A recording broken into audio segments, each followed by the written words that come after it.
पृथ्वीवरच्या कमीत कमी म्हटला तर 20 करोड आणि जास्तीत जास्त म्हटला तर 100 करोडपेक्षा जास्त लोकांना त्यांची घरं सोडावी लागणार आहेत.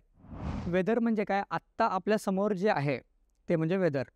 पण हाच वेदर जर आपण शेकडो वर्षांसाठी जर आपण फॉलो केलं गेलो, हजारो वर्षांसाठी जर आपण फॉलो केलं गेलो, तर त्याला म्हणायचं क्लायमेट.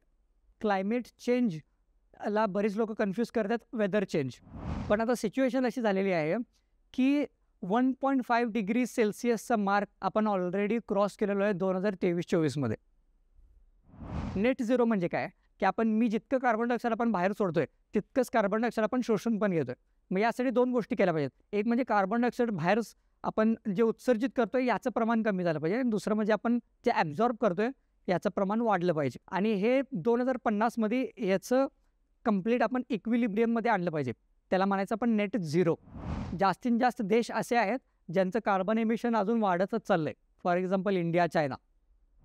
आणि मिथेनचा ग्रीन हाऊस इफेक्ट कार्बन डायऑक्साईडपेक्षा 86 पटीनं जास्त आहे. आणि मिथेन हायड्रेट्समध्ये जितकं कार्बन स्टोर्ड आहे तितकं पृथ्वीवरती लँड सरफेसवरती कुठंच नाही आहे.